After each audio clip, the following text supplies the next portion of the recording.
day, everyone. Right, it's the second week of February, and typical of the weather, it's cold.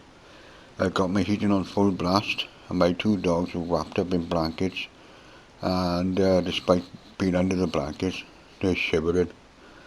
So hopefully they'll start warming up. But you didn't come to hear me talking about the weather. Today I'm taking a look at The Dwellers of the Forbidden City by David Cook, a model that was published in 1981, and it was done prior to that in 1980 for a major East Coast convention tournament. It's reproduced in model form with the typical standard 32 pages of text and maps, and the maps on the cover of the model itself.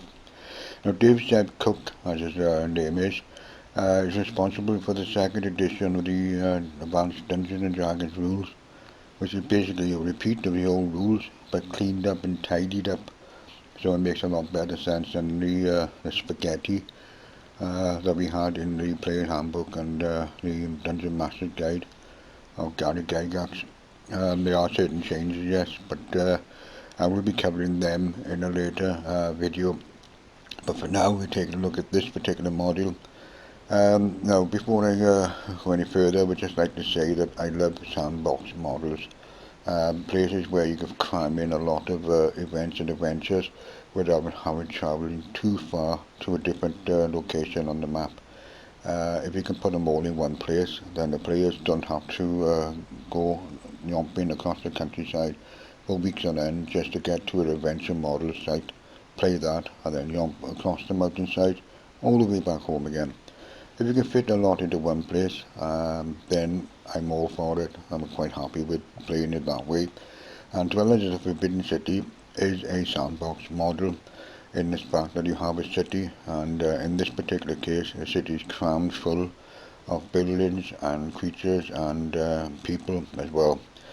And it's a wonderful location, and I get a huge amount out of this. In fact, I think the play we did was about 8 or 9 weeks worth of play out of just one model, which is quite a lot considering the few hours you play in each particular session.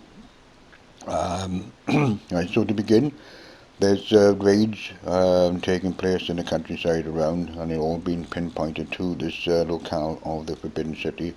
And again, the powers that be want everything calm and nice and easy so they can actually get on with their daily lives. So they collect the playing characters together and say, go forth and investigate. So the playing characters have to find the city, which is in the middle of a swamp area somewhere, which is actually set in the world of Greyhawk in the Peliso swamp in Hepmona land, pronounced that right. So off they go there. So they got to find a tribe that's willing to guide them towards where the city is. So there's a little bit of role playing in that aspect where you have to negotiate with the chief and also the shaman who believes that the city is evil, and the only way to protect themselves from the city is by erecting totem poles around the area. So that's a little bit of role playing, taking care of the little factions that are developing amongst the tribe. So that's good in the fact that you do have a bit of role play in there. Then once they find the city, the playing characters have to find a way to get into the city itself.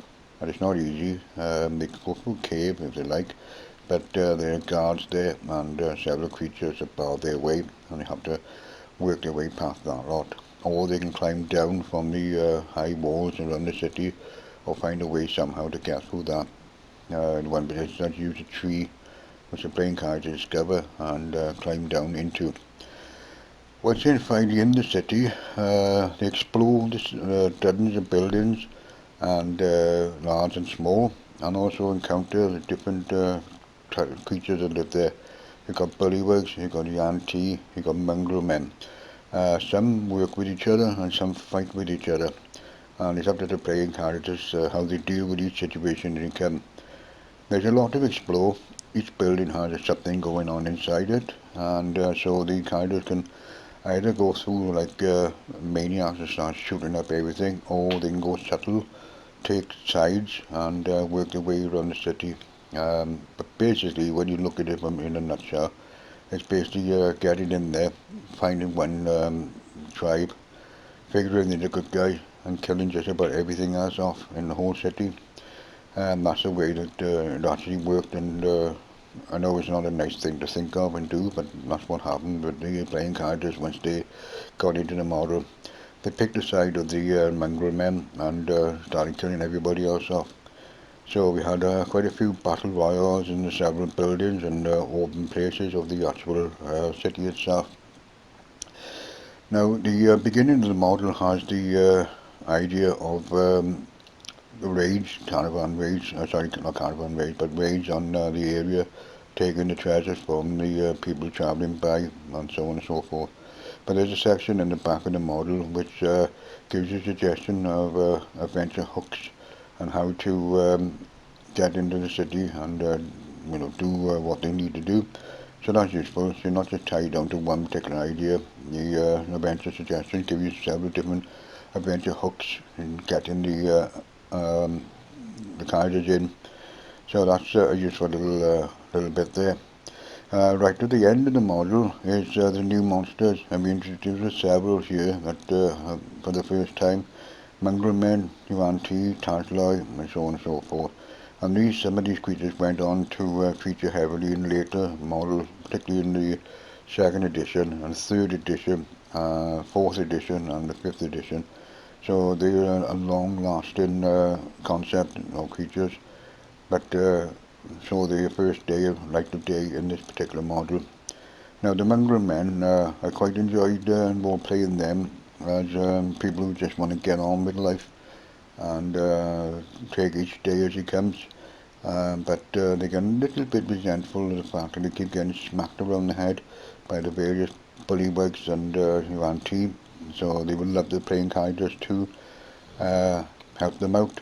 And so they fight with the playing characters and so on. So this is, like I said, there's a fair amount of role playing depending on what the playing characters want to do in the city once they get there. And as I said, there's a lot to handle in the city and all the different various areas that are written in there. The biggest criticism I've got of this model is it's too short. At 32 pages, they can well be expanded to 64 pages with a lot more detail and a lot more factions going on there.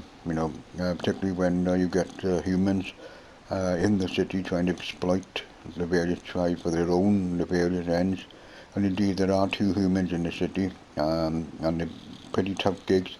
One of them will join you if you let her. The only problem is she's quite an abrasive personality, and during gameplay, she very quickly rubbed up the playing characters the wrong way.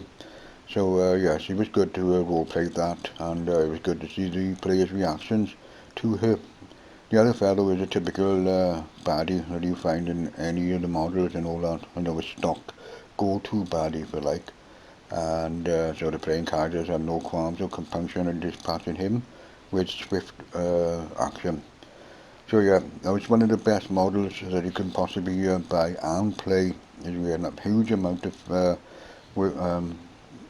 play out of this and value, I would say, out of this. So it's well worth you tracking this one down and getting a good session and a good bunch of players together to overcome the various problems the model can and will do. And a good dungeon master will exploit every single encounter in here to the hilt and make more out of it than what's written in the model, because there's always plenty to do here. So, yeah, one of the better ones I would say the TSR brought out in the day. And of course, Dave Zeb Cook, was also responsible for another model which name quite escaped me at the moment, but I'm sure I'll be reviewing that sometime in the future. So yes, yep, a really, really good model. Okay, thank you very much for listening. Have a nice day and rock on.